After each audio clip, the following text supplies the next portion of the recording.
Ele falou sobre os 3 únicos serviços que eu participei lá, que ficou em minha mente para sempre. Um foi intitulado de idolatria cristã. Outro tinha o título O Super Engano de uma Nova Era Gloriosa, que eu digo que se aplica para a nova era hoje, isto era em 1946.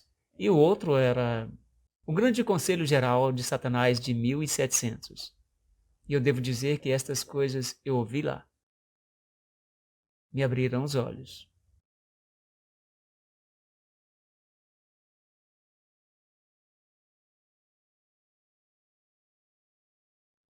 Em primeiro lugar, algumas palavras sobre o Grande Conselho Geral. Ok. No início de 1700, disse o sumo sacerdote, Satanás e todos os seus espíritos conselheiros realizaram um grande conselho geral com o objetivo em mente. Foi para se preparar para a grande era industrial que logo iria arrebentar sobre o mundo. E Lúcifer também previu uma outra era grande que estava a seguir, onde tremendas descobertas científicas seriam feitas pelas pessoas. E nós entraríamos em uma era única que iria mudar a maneira que todos vivem. Também serviria para introduzir o fim dos tempos e o fim do grande conflito entre as forças do bem e do mal. E o sacerdote disse que Lúcifer vinha estudando a Bíblia e encontrou em Daniel 12:4, onde somos informados sobre o tempo do fim. Muitos correrão de uma parte para outra e o conhecimento se multiplicará. Ele entendeu que estávamos chegando a esse ponto e que ele esteve com todos os espíritos conselheiros para mudar os seus modos de operação a fim de iludir as pessoas e encontrar uma maneira em que as pessoas iriam se incapacitar de serem membros do reino de Cristo. Ele foi muito sincero sobre isso, sim, e dizendo a você e ao resto do grupo, 60 ou 70 pessoas lá, os planos que Lúcifer tinha revelado a ele. E no momento em que o conselho chegou ao fim, eles tiveram 3 principais políticas que iriam ser seguidas.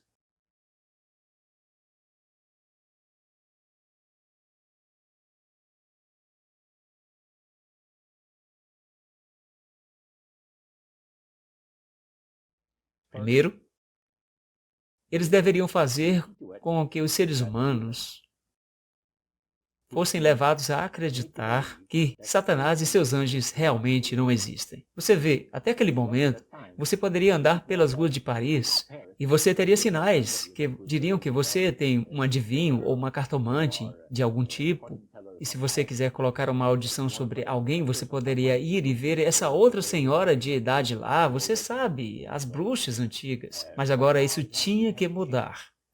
Lúcifer disse: Nós temos que nos certificar que as pessoas, seres humanos, comecem a acreditar que Satanás e seus anjos realmente não existem. Você sabe, Roger, que é interessante porque uma pesquisa recente mostra que mais de 75% das pessoas hoje não acreditam em um demônio real e tangível. Mas há um? Oh, sim.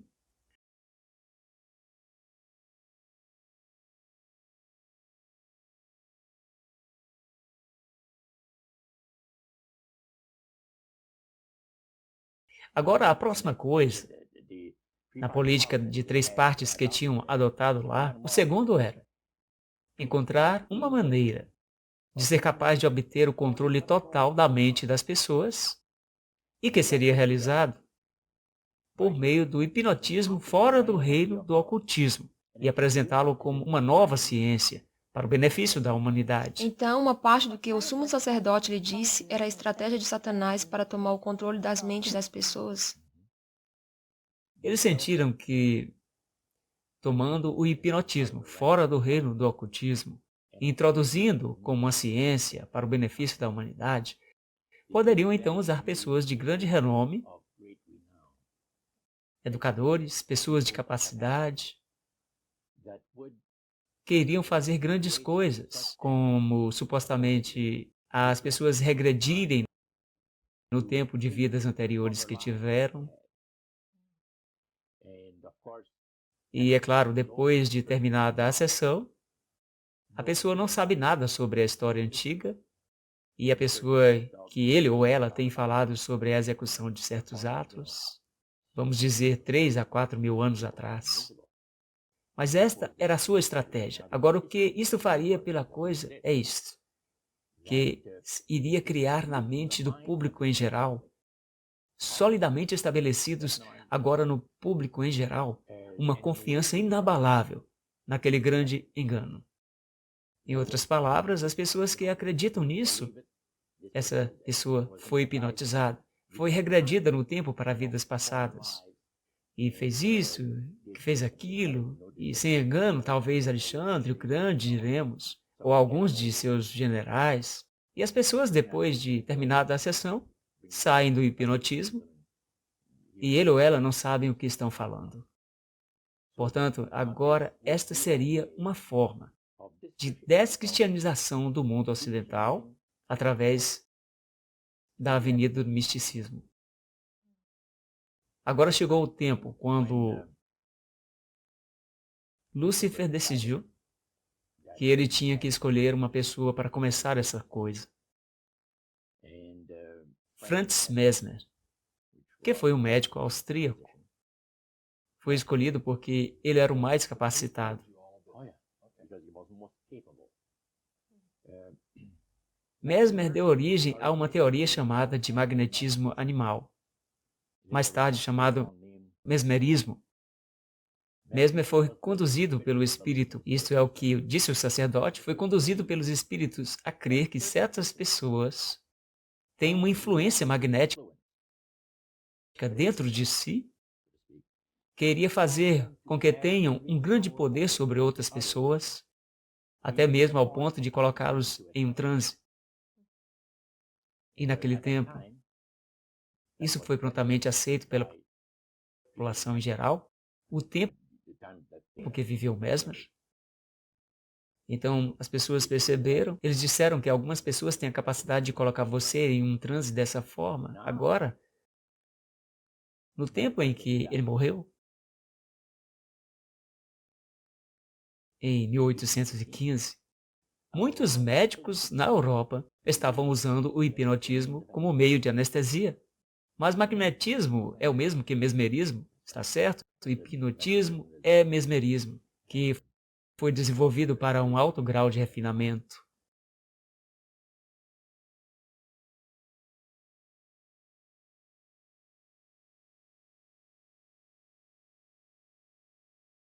E quais foram esses 3 pontos que nós temos, Roger? As 3 coisas foram, número 1, que Satanás não queria que a família humana pensasse que ele e seus anjos existem. O segundo ponto que você disse tinha a ver com tomar o controle das mentes das pessoas, está certo. O terceiro ponto seria o quê? Era destruir a Bíblia sem queimá-la. E qual foi a estratégia nisso? Nisso, ele disse que um indivíduo com o nome de Darwin e outro indivíduo com o nome de Thomas Henry Huxley seriam usados pelos espíritos porque, em sua infância, tinham sido hipnotizados por médicos e eles deduziram que seriam realmente bons súditos para levar as pessoas para essa crença que eles tinham, que Satanás queria trazer para a vida das pessoas. Foi muito interessante, porque depois do grande conselho geral, foi decidido que Satanás ensinaria Charles Darwin pessoalmente na criação dos princípios de suas teorias da evolução. Ele foi orientado pelo próprio Lúcifer, caído Lúcifer. E naquele tempo foi entendido, Satanás e seus espíritos conselheiros entenderam que se uma pessoa fosse levada a acreditar na teoria da evolução, destruiria em sua vida completamente a semana da criação da Bíblia, a queda do homem e o plano da redenção. Seria acabar com ela. Agora, ele fez uma declaração única. Ele disse que, de acordo com os espíritos, qualquer que ensina a teoria da evolução é considerado para ser um ministro de um grande sistema religioso. Você vê que eles chamam de um sistema religioso a teoria da evolução, porque é um sistema de escolarização das pessoas e levando-os a se desqualificarem de serem membros do reino de Cristo. Ele disse que todo professor dessa teoria é reconhecido pelos espíritos como uma pessoa de grande valor e recebe uma unção muito especial do próprio Satanás, dando grande poder de induzir a cegueira espiritual para convencer e converter. 3 capacidades são dadas aos professores de teoria. Então, isso não é tudo. O sacerdote disse que Satanás considera os professores da teoria da evolução seres tão valiosos para ele que, à vista de todos os habitantes das galáxias, ele atribui um séquito de brilhantes formosos anjos para acompanhar aquele educador por todo o resto de sua vida. E que, aos olhos dos habitantes das galáxias, é a maior honra que ele pode conferir a seus trabalhadores entre os homens sobre a humanidade, até que a controvérsia termine. Isso foi bastante esclarecedor. O sumo sacerdote estava falando.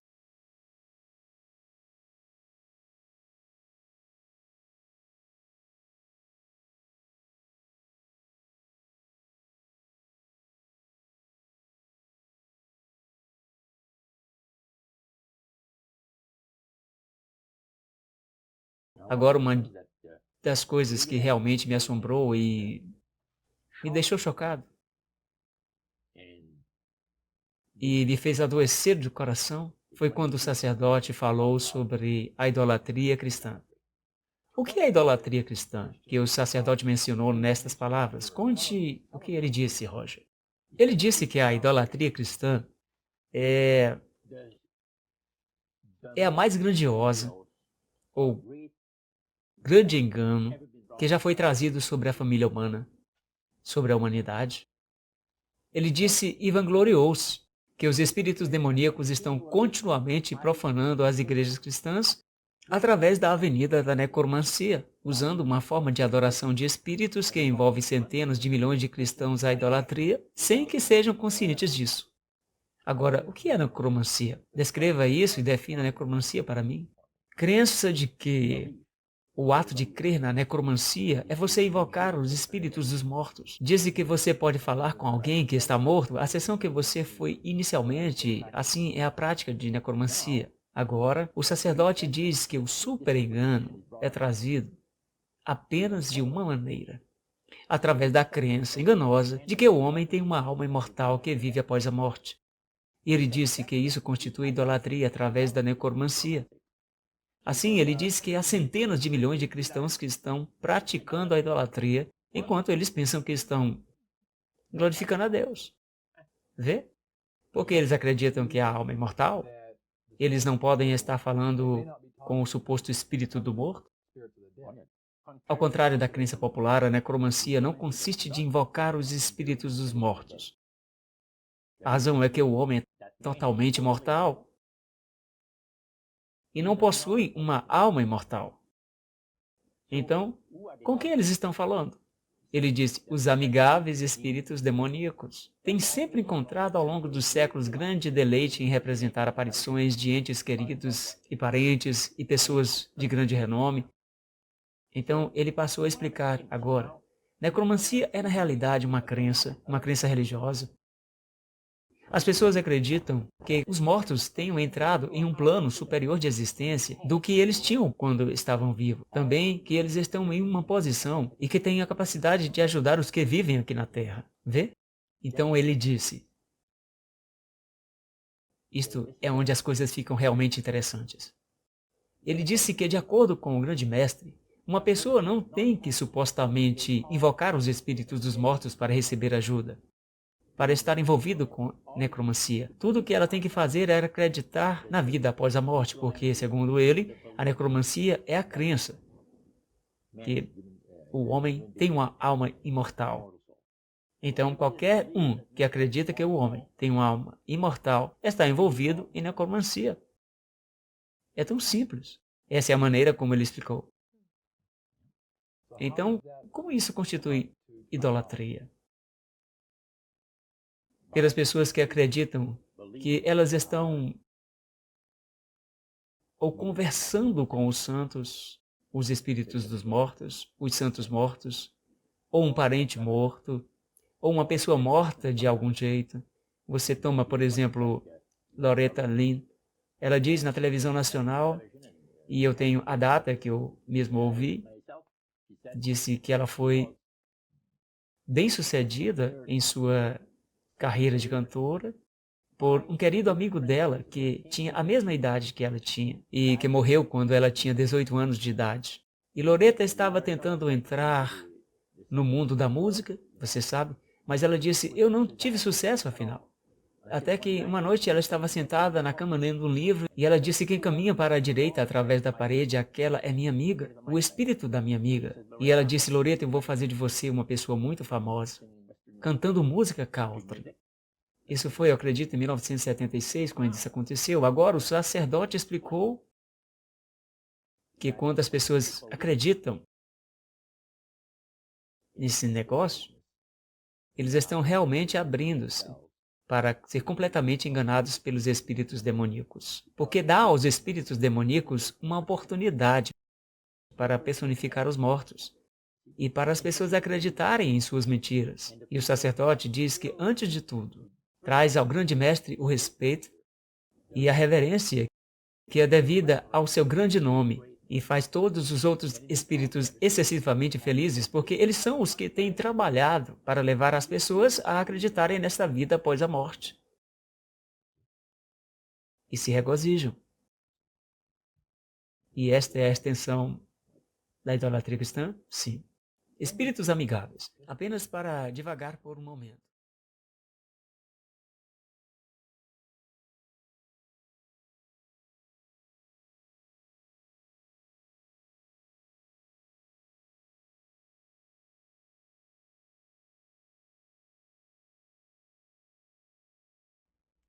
Roger, quando eu era uma adolescente nos anos 70, eu me lembro de uma música que falava da era de Aquários. E desde então temos visto o avanço da nova era. Fiquei imaginando se quando você esteve envolvido com a adoração de espíritos, se eles falaram sobre a nova era. Oh, sim, era algo grande que estava por vir. Um dos maiores enganos dos últimos dias. O sacerdote nos contou durante muito tempo, e então ele disse, eu poderia ter um pouco mais de seu tempo, eu queria te dizer uma coisa realmente fascinante. Ele disse, o grande plano do mestre para acolher as multidões da terra em sua causa, pouco antes do encerramento do grande conflito entre as forças do bem e do mal.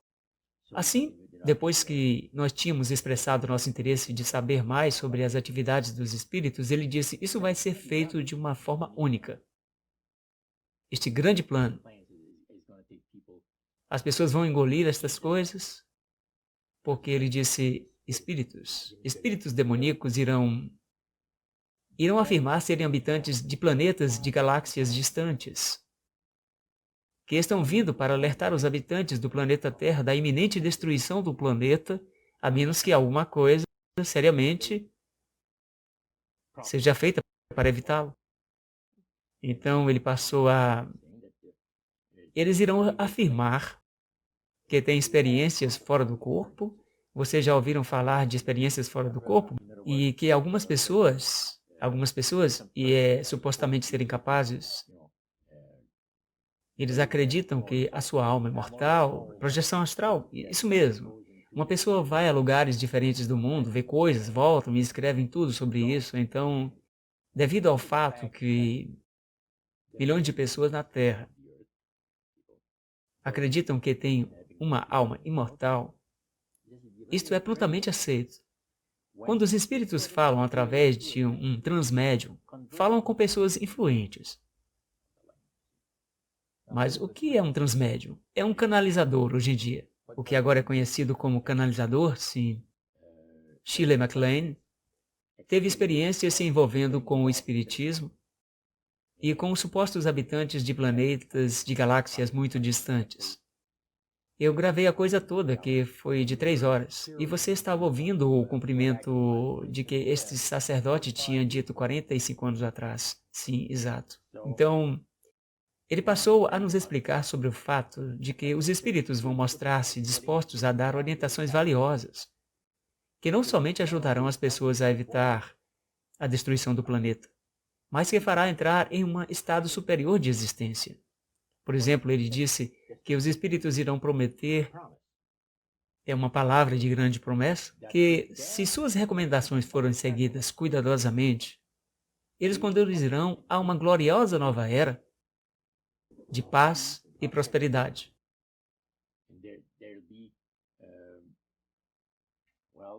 E não haverá mais guerras, não haverá mais fome, não haverá mais pessoas fazendo infelizes uns aos outros. O vizinho amará o vizinho e perturbação social não acontecerá mais. Haverá felicidade perfeita por 1000 anos. E isso é o que os espíritos irão prometer. É quase como o Jardim do Éden criado mais uma vez. Agora nós encontramos muitos pregadores pregando a gloriosa vitória da nova era. Vitória sobre a guerra, vitória sobre a perturbação social, vitória sobre a fome, vitória sobre todos os tipos de coisas. Ele usou as palavras nova era para descrever o que estava vindo. Seria uma gloriosa nova era, sim. Isso é exatamente tudo o que o movimento é hoje. Ele continuou e disse como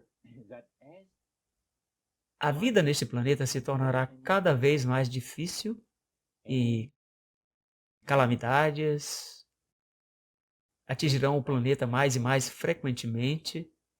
Os espíritos naquele tempo irão colocar todos os seus esforços para impressionar os líderes religiosos, para trazer ante as massas da Terra a santidade do domingo.